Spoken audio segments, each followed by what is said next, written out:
Hello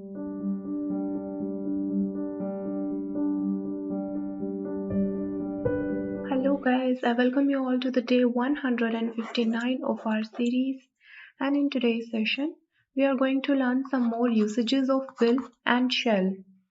Let's move forward, and here is your yesterday's task which you were supposed to perform. In our previous session we have discussed the use of similes. So now we are supposed to complete these blanks. The first statement is he has been as quiet as a mouse.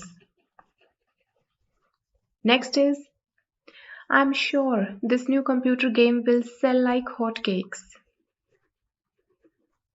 Next is we badly need rain because the garden is as dry as a bone. Next is when I picked her up, she was as light as a feather. Next is she can't remember what she did with it. She has got a mind like a sieve.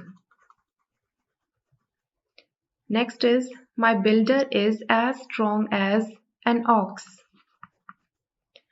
And last one is I fitted a new ink cartridge and the printer is working like a dash now, working like a dream now. Next is my grandfather can't hear a thing. After this statement, we have to describe the quality trait of these people like grandfather, grandmother, my girlfriend by using similes. The first statement is my grandfather can't hear a thing. So he is as deaf as a post.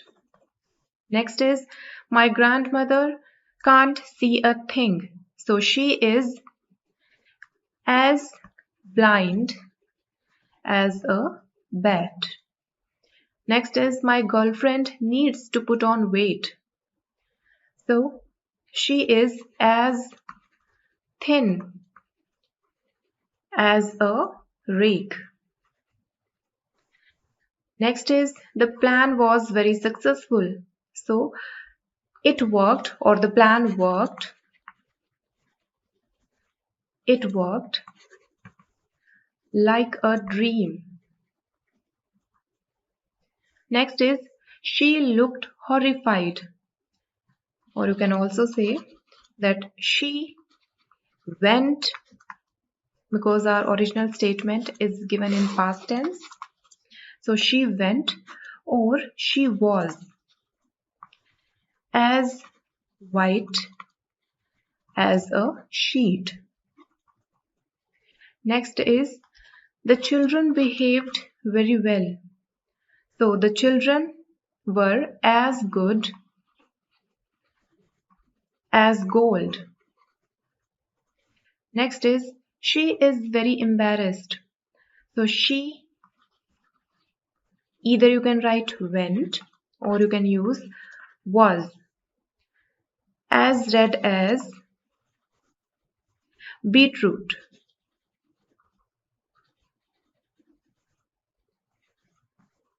A beetroot. Last one is he often forgets things. So he has got a mind like a sieve.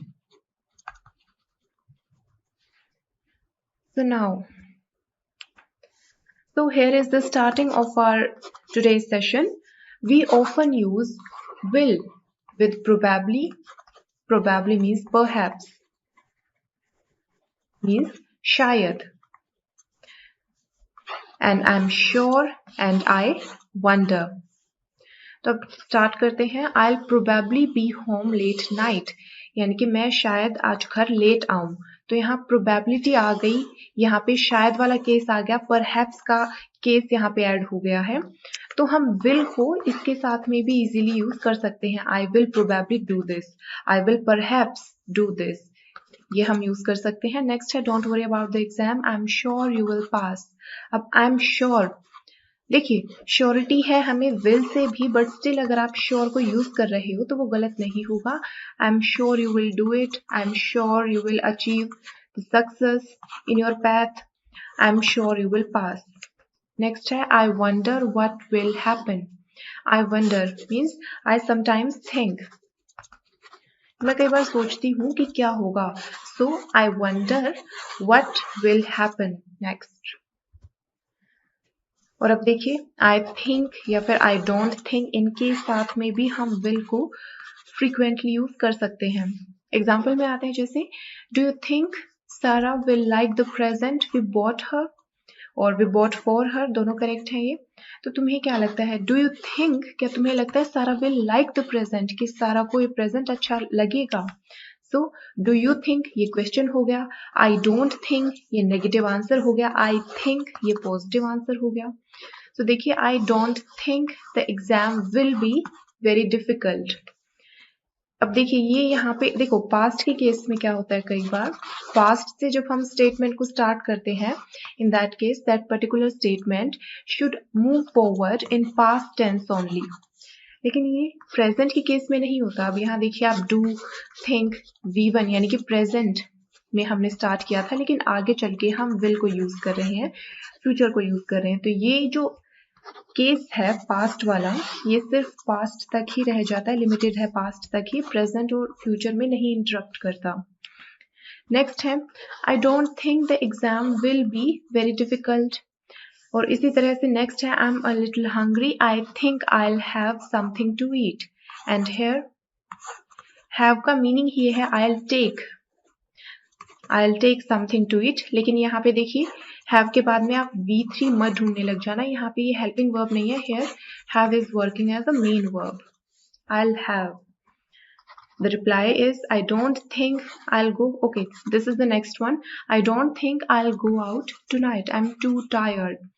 So कि मुझे नहीं लगता, I don't think I will go. उसके बाद में future को हम easily use कर सकते हैं. नेक्स्ट में आते हैं, हम shall को I और we के साथ में यूज करते हैं. अब आते हैं हम shall के यूसेजेस पे. तो shall को आपने पढ़ा होगा बचपन में, हम जनरली I और we के साथ में यूज करते हैं. जैसे हो गया I shall be late this evening. अब इसका मीनिंग ये नहीं है कि will के साथ अगर हम यूज करेंगे तो वो गलत हो जाएगा हमारा, वो भी करेक्ट है, बट shall के साथ में आप यूज करोगे वो भी करेक्ट होगा. और आज के इस सेशन में और नेक्स्ट जो सेशन होगा हमारा एक और, इन दोनों में ही मैं आपको इनके shall के और will के यूसेज बताऊंगी. स्पेसिफिकली shall के, कि हम shall को कहाँ यूज करते हैं. तो वहां पे ये नहीं है कि आपने अगर will को यूज कर दिया तो वो इनकरेक्ट हो जाएगा. एक ही बात को कहने के डिफरेंट मेथड्स जो होते हैं, मैं आपको वो बता रही हूँ कि किन में क्या फील निकल के आती है, किन में क्या भाव निकल के आता है. अब जैसे यहाँ है I shall be late this evening, ये भी करेक्ट है, आई विल भी करेक्ट हो जाएगा. नेक्स्ट है we shall probably go to France in June, और वी विल प्रोबेबली गो, दोनों ही करेक्ट है, दोनों को ही आप यूज कर सकते हो. अब नेगेटिव केस में आते हैं. जैसे विल का नेगेटिव अगर हम बनाते हैं विल नॉट, तो ये हो जाता है वॉन्ट. तो शैल का अगर हम नेगेटिव बनाएंगे शैल नॉट, तो ये हो जाएगा शैंट. आई शैंट बी हेयर टुमारो, यानी कि कल मैं यहाँ नहीं होंगी, means I want be here tomorrow. अब देखिए शैल को हम जनरल केसेस में नॉर्मली यूजुअली हम शैल को ही शी इट यू दे या फिर और बाकी सब्जेक्ट्स यानी कोई किसी का नाम हो गया, इनके साथ में यूज नहीं करते, क्योंकि शैल लिमिटेड रहता है आई और वी तक ही. जनरली, नॉर्मली मैंने कहा है जनरल केसेस में, exceptions are always there. Here we are talking about the general cases. She will be very angry, ना कि she shall be. She shall be. अब देखिए मॉडल्स रिप्रेजेंट मूड, यानी कि आप किस मूड में, आप किस कॉन्टेक्स्ट में वो बात कह रहे हो सकता है किसी और कॉन्टेक्स्ट में आपकी ये स्टेटमेंट करेक्ट भी हो, शी शैल बी. लेकिन जनरल केसेस में, क्योंकि यहाँ पे नॉर्मली ऐड कर दिया, तो जनरल केसेस में हम इसको यूज नहीं करते. और स्पोकन में खैर हम इस तरह से बोलते हैं शॉर्ट फॉर्म में, विल यानी कि we will probably go to France. अब स्पेसिफिक यूसेज पे आते हैं. तो अभी हमने किया generally we use shall with I and we, and we use will with the rest of the subjects.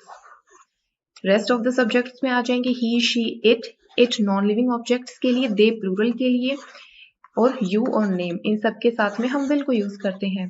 सिर्फ I और we के साथ में shall, बाकी जितने भी बच गए अदर सब्जेक्ट्स उनके साथ में will. लेकिन एक्सेप्शंस होती हैं कुछ. In that case, the swapping of the subject will take place.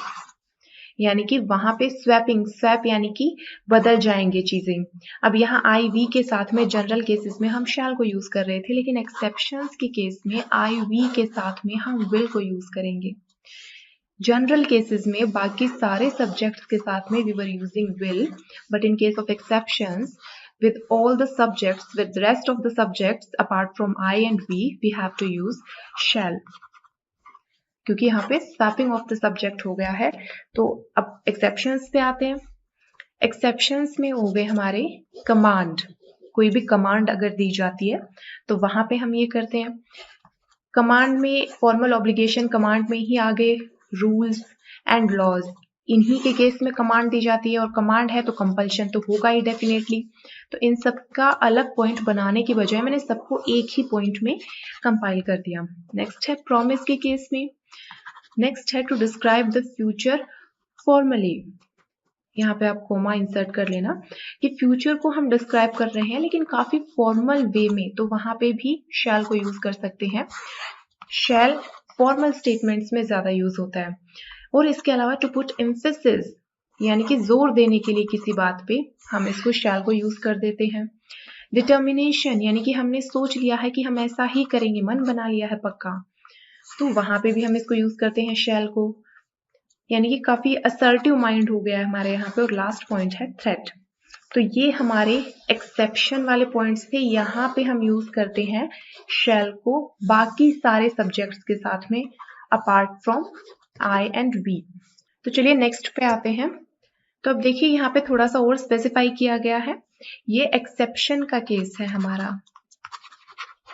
Exception में ये है कि I will और we will इनके साथ में will यूज किया गया है, और बाकी सब्जेक्ट्स के साथ में देखिए you shall, he shall, she shall, it shall, you shall, they shall इनको हम यूज करेंगे. तो फर्स्ट केस है कमांड का फॉर्मल ऑब्लिगेशन है, मींस फॉर्मली आपको कोई काम करना पड़ेगा, आपकी मजबूरी है, वो ऑब्लिगेशन है आपके ऊपर, या फिर रूल और लॉ है, तो वहां पे हम शैल को यूज करते हैं. अब जैसे यहाँ देखिए यू शैल नॉट लाई. अब यू शैल जैसे ही हमने यहाँ पे देखा that means you are commanded not to lie, कि आपको कमांड मिली है कि आपको झूठ नहीं बोलना. नेक्स्ट है he shall write a letter of apology to the club members, कि अब ये जो पर्सन है इसने पास्ट में जरूर कुछ कोई रूल ब्रेक किया होगा या मेंबर्स को किसी तरह से हर्ट किया होगा, तो अभी इसके ऊपर ये रूल लगा हुआ है कि अभी इसको एक लेटर लिखना है, a letter of apology club members के लिए. अब ये मना नहीं कर सकता, he is obliged to do that. Next है you shall leave this office at once. Again this is a form of command कि अभी तुरंत यहां से निकल जाओ, इस ऑफिस से निकल जाओ. You shall. नेक्स्ट है none of you shall be permitted to use my nickname again. कई बार क्या होता है आपका निकनेम कोई बुलाने लग जाता है और आपको वो पर्सन पसंद नहीं होता, तो वहां पे आप स्ट्रिक्टली आप फॉर्मली कमांड कर सकते हो that none of you shall be permitted. किसी को परमिशन नहीं है मेरा निकनेम यूज करने की. नेक्स्ट है guest shall not remove anything from the rooms. अब ये आप ये मान सकते हो कि एक रूल है एक तरह से कि जो गेस्ट हैं वो किसी चीज को रिमूव नहीं करेंगे किसी भी रूम से, किसी चीज को इनफैक्ट टच ही नहीं करेंगे, तो वहां पे हमने shall को यूज किया है. बाकी सबके केस में प्रोनाउंस थे, लेकिन यहाँ देखो आप guest is a noun, guest is a name, तो इसके साथ में भी shall को हमने यूज किया है. तो ये स्पेसिफिकली आई और वी तक ही लिमिटेड नहीं है, इससे ज्यादा भी मीन्स हम किसी भी सब्जेक्ट के साथ में यूज कर सकते हैं शैल मॉडल को.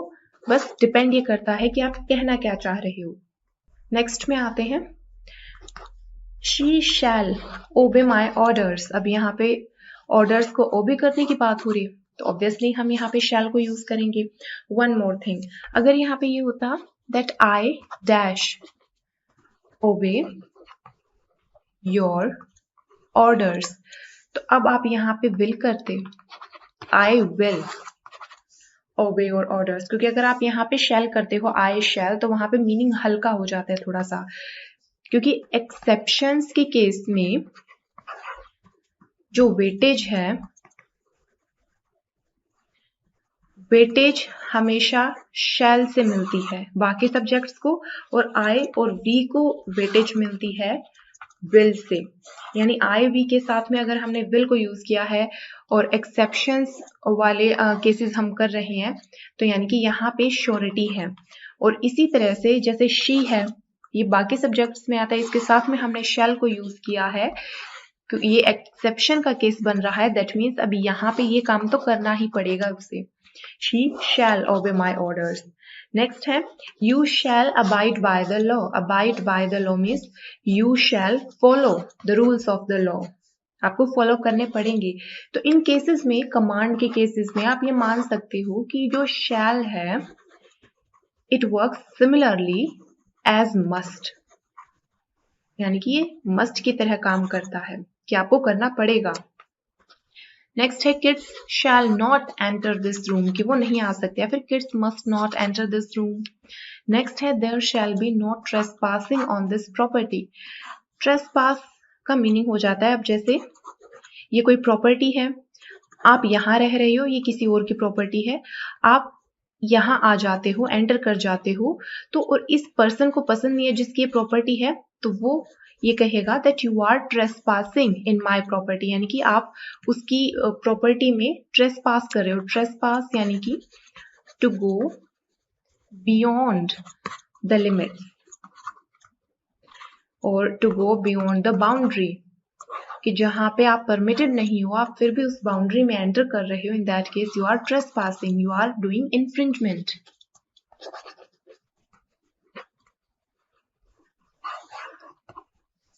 नेक्स्ट है applicants shall provide evidence of their qualifications. इस तरह की चीजें आप अक्सर फॉर्म्स में जो आप फिल करते हो जॉब के लिए, वहां पे देखते होगे कि जितने भी एप्लीकेंट्स हैं वो अपने एविडेंस क्वालिफिकेशंस के जरूर प्रोवाइड करें। कोई भी आप ऑफिशियल नोटिस देखते हो, वहां पे आप कभी ध्यान देना, वहां पे आईवी को छोड़ के बाकी सारे सब्जेक्ट्स के साथ में आपको शैल मिलेगा। सो एप्लीकेंट शैल प्रोवाइड एविडेंस, यानी कि उनको प्रोवाइड करने ही होंगे। नेक्स्ट है the tenant shall pay the agreed amount on the first day of every month. Tenant होता है किराएदार, कि उसको पे करना ही पड़ेगा पहली तारीख को, हर महीने की पहली तारीख को अपना रेंट। कुछ और एग्जांपल्स हैं, the accused shall appear in the court again on 26 October, यानी कि अक्यूज्ड को अपीयर होना ही पड़ेगा कोर्ट में इस डेट को, स्पेसिफिक डेट को। नेक्स्ट है attendance register shell be kept at the managers desk only, यानी कि ये उनका रूल है कि जो अटेंडेंस रजिस्टर है ये मैनेजर के डेस्क पे ही रखा जाएगा और कहीं नहीं रखा जा सकता। तो इस वजह से यहाँ पे शैल। अगर यहाँ पे आप देखिए, अगर मैं यहाँ पे विल यूज कर देती, विल बी, तो जो विल है वो जनरल स्टेटमेंट यहाँ पे बना देता है इसको, यानी कि वो इनफॉर्मल बना देता है इसको, यानी कि अगर रखोगे तो भी ठीक है, नहीं रखो तो भी ठीक है। लेकिन जैसे ही शैल को यूज किया हमने बाकी और सब्जेक्ट्स के साथ में भी, अब ये एक रूल की तरह निकल के आ रहा है, अब ये काम आपको करना ही पड़ेगा। अब आप ऑब्लाइज्ड हो फॉर्मली इस काम को करने के लिए। नेक्स्ट है the staff shall be eight there desk before 8 AM, 8 बजे से पहले स्टाफ के सभी मेंबर्स को पहुंचना होगा अपने अपने अपने डेस्क पे। तो शैल बी अगेन रूल की बात हो रही है। नेक्स्ट है a record shall be kept of all students arriving late to class, यानी कि जो स्टूडेंट्स क्लास में लेट आ रहे हैं उन सब का एक रिकॉर्ड रखा जाएगा, रखा जाना चाहिए। मीन्स एक रेगुलेशन, अगेन रूल है ये, इस वजह से यहाँ पे शैल को यूज किया गया है। लास्ट है members of the board of director shall be elected annually, यानी कि एनुअली यानी ईयरली, कि हर साल इलेक्शन होना चाहिए members of the board of director का। ये कंपनी के रूल्स हैं, तो इस वजह से यहाँ पे शैल को यूज किया गया है। नेक्स्ट है you shall have to wait for your turn in this debate competition. अब ये रूल है एक डिबेट कॉम्पिटिशन का, तो इस वजह से यू के साथ में भी शैल को यूज किया गया है। जनरली नहीं करते, but this is exceptional case, that's why we are using shall with you. Next है इट का आएगा, सब तक कोई एग्जाम्पल नहीं हुआ था। It shall be a breach of club rules to drink alcohol in the clubhouse. Breach यानी कि उल्लंघन होगा ये क्लब रूल्स का। नेक्स्ट है candidates shall comply strictly with the instructions. ये आप किसी भी एग्जाम हॉल में अगर आप जाते हो तो वहां पे आप इन चीजों को अक्सर देखते होगे कि जो कैंडिडेट्स हैं shall comply strictly with the instructions, यानी कि कॉम्प्लाई होता है अनुसरण करना, पालन करना। इम्यूलेट और simply follow the strict rules, follow the strict instructions. तो यहाँ पे क्योंकि इंस्ट्रक्शंस रूल इनकी बात हो रही है तो यहाँ पे हम शैल को यूज कर रहे हैं। नेक्स्ट है there shall be total silence during recording, कि जब तक रिकॉर्डिंग हो रही है बिल्कुल शांति होनी चाहिए, यहाँ पे साइलेंस रहना चाहिए यहाँ पे। और अगर आप ये कहते हो देयर विल बी, तो अब यहाँ पे श्योरिटी नहीं है, अब ये एक कमांड की तरह काम नहीं कर रहा, ये एक जनरल स्टेटमेंट कह दी कि वहां पे हाँ शांति आपको मिलेगी वहां, लेकिन शैल ये ऑब्लिगेशन आपकी शो कर रहा है, यहाँ पे मस्ट की तरह से ये एक्ट कर रहा है यहाँ। नेक्स्ट है the court shall have authority to demand the presence of witness, कि ये जो कोर्ट है इसके पास अथॉरिटी जरूर होनी चाहिए to demand the presence of witness, कि जो विटनेस है उनकी प्रेजेंस को डिमांड करें, यानी विटनेस को बुलाने की अथॉरिटी होनी चाहिए इस कोर्ट के पास में। नेक्स्ट पे आते हैं the case of promise. Promise के केस में भी सेम कंसेप्ट, सभी जितने भी सब्जेक्ट्स हैं उनके साथ में हम शैल को यूज करेंगे apart from I and B. So here our subject is one, और ये जो वन है ये वाला वन नहीं है, ये here one represents everyone, सभी की यहाँ बात हो रही है, so everyone. One shall never forget the help one receives at the time of danger, यानी कि कोई पर्सन है at the time of need or danger, यानी किसी को जब जरूरत होती है, कोई पर्सन खतरे में होता है, उस टाइम पे जब उसको हेल्प मिलती है उसे उस पर्सन को नहीं भूलना चाहिए कभी भी।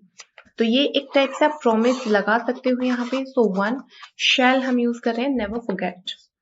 ही shan't be late, he promised, कि उसने प्रॉमिस किया था कि वो लेट नहीं होगा।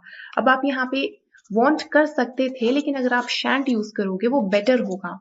देखिए मॉडल कोई भी गलत नहीं होता, बस ये है कि कौन सा मॉडल आपके जो थॉट्स हैं उनको अप्रोप्रिएटली सामने वाले तक पहुंचा पा रहा है। So he shan't be late, he promised. Next है they shall do everything they can to solve the problem, यानी कि उनका अपने एंड से ये प्रॉमिस है, ये कोई भी कंपनी हो सकती है कि उस कंपनी ने ये हमसे प्रॉमिस किया है कि उनके एंड से जितना हो सकता है वो कोशिश करेंगे, हर कोशिश करेंगे वो इस प्रॉब्लम को सॉल्व करने के लिए। They shall do means they must do. Next है you shall be the first person to know, यानी कि आई प्रॉमिस, मैं तुमसे प्रॉमिस करती हूँ कि तुम पहले बंदे होगे जिसको इस चीज के बारे में पता चलेगा। You shall be the first person. Next है my father shall get me a new bike on my birthday, यानी कि मेरे फादर जो है वो मुझे एक नई बाइक देने वाले हैं मेरे बर्थडे पे, उन्होंने ऐसा प्रॉमिस किया था, that's why I am using shall here as helping verb. Next your husband shall take care of everything for you, कि तुम्हारे हस्बैंड तुम्हारे लिए सब चीजों को देख लेंगे। Again it is a kind of promise. Next is you shell never give up the fight for freedom. अब ये एक इस टाइप का प्रॉमिस है कि आप खुद से करते हो कि तुम्हें गिव अप मीन्स सरेंडर,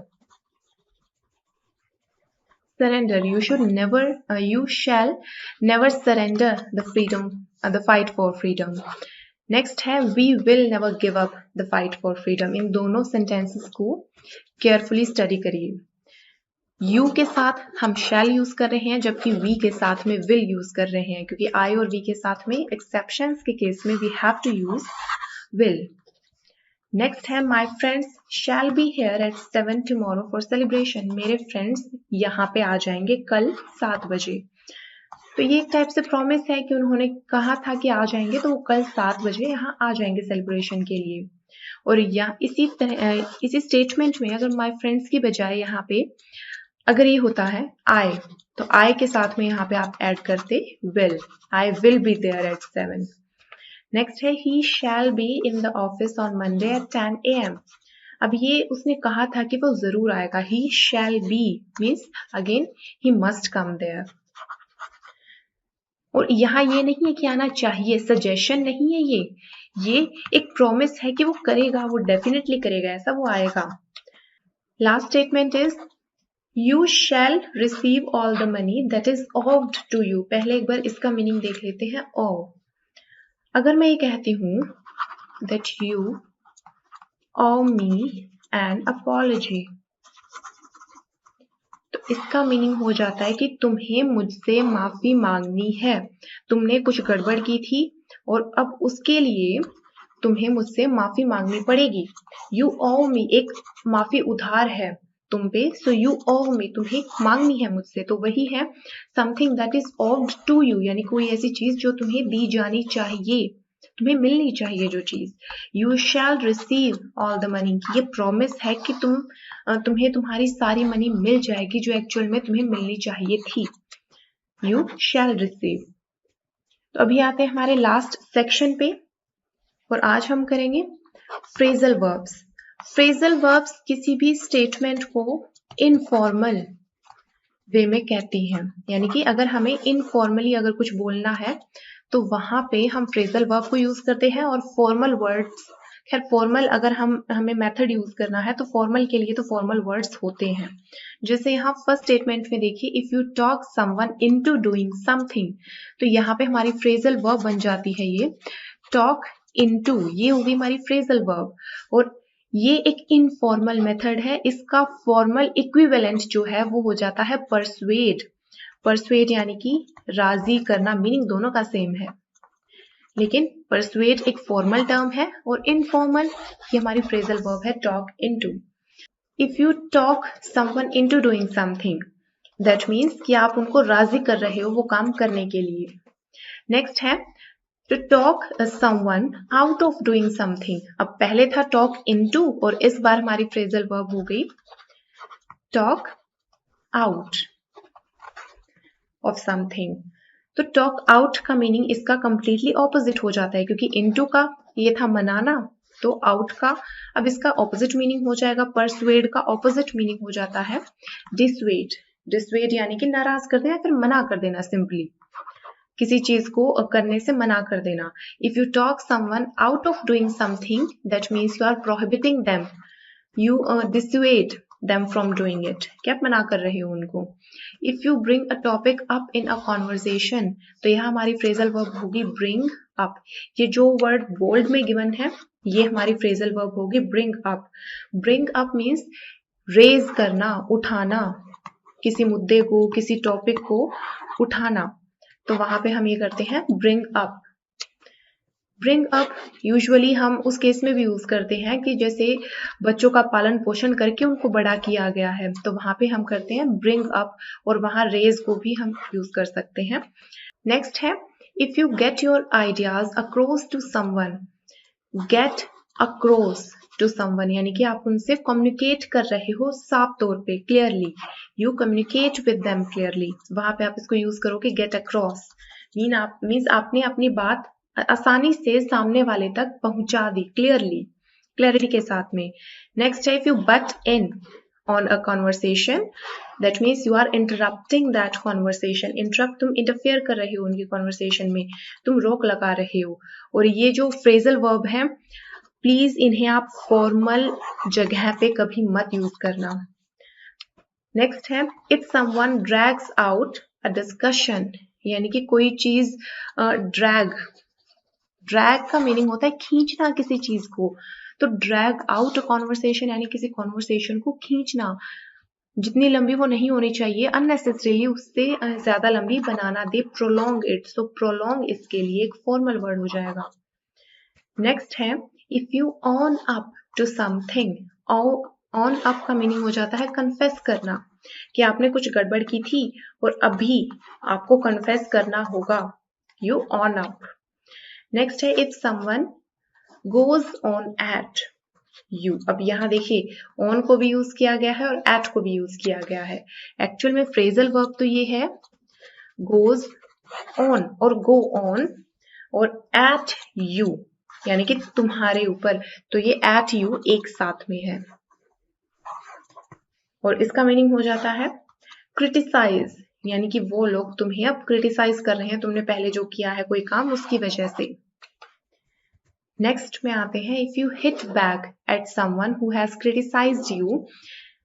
अब हिट बैक करना यानी पलटवार करना, रिटेलिएट करना, और रिटेलिएट का मीनिंग हो जाता है बदला लेना उनके खिलाफ। नेक्स्ट है if the government does away with a tax. अगर आप इस फ्रेजल वर्ब को देखते हो डू अवे, क्योंकि यहाँ पे गवर्नमेंट था, सिंगुलर था, तो इस वजह से डज हमने यूज किया था। डू अवे विद, यहाँ पे इन तीनों को यूज किया जाएगा और इसका मीनिंग हो जाता है अबॉलिश करना। अबॉलिश मीन्स रद्द करना किसी चीज को। नेक्स्ट है कॉल ऑफ, और यहाँ पे ध्यान देना OFF है, कॉल ऑफ। कॉल ऑफ का मीनिंग हो जाता है किसी चीज को कैंसिल कर देना। अगर आप किसी मीटिंग को कॉल ऑफ कर रहे हो that means you are cancelling that particular meeting. Next है if you make up for something. Makeup के बाद में फॉर भी है यहाँ पे। If you make up for something that means you are compensating for that thing. Compensate यानी कि हिंदी में इसका मीनिंग हो जाता है हर्जाना देना, कि आपसे कोई गलती हुई, अब आप उसके लिए फाइन भर रहे हो, हर्जाना आप दे रहे हो, यानी कि आप कंपेंसेट कर रहे हो। You are doing good to balance the bad effects of it, यानी कि आपसे जो बुरा काम हुआ है उसको आप बैलेंस करने की कोशिश कर रहे हो, अब दोबारा आप अच्छा काम करके। If someone makes out that they are rich, they claim that they are rich. So make out के खैर बहुत मीनिंग होते हैं और उनमें से एक ये भी है, तो क्लेम करना किसी चीज को, यानी कि ऐसी चीज बोलना जो शायद सच ना भी हो लेकिन आप बोल रहे हो कि हाँ ऐसा है, that means you are making out that thing. Next है if you are taken in by someone's charm. Taken in या टेक इन, इसका मीनिंग होता है धोखा दिया जाना। You are deceived by it, तुम्हें धोखा दे दिया गया है, you are tricked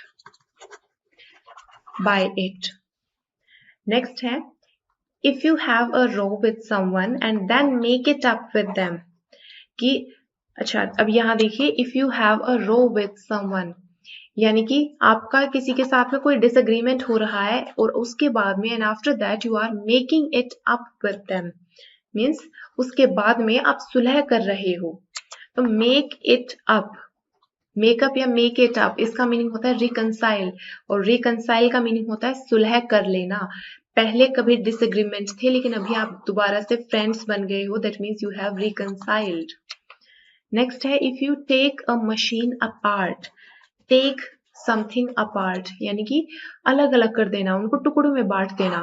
take it two pieces, और क्योंकि यहाँ पे मशीन की बात हो रही है तो यहाँ पे हम एक वर्ड यूज करें दैट इज डिसमेंटल, अलग अलग कर देना, सभी पार्ट्स को अलग अलग टुकड़ों में बांट देना।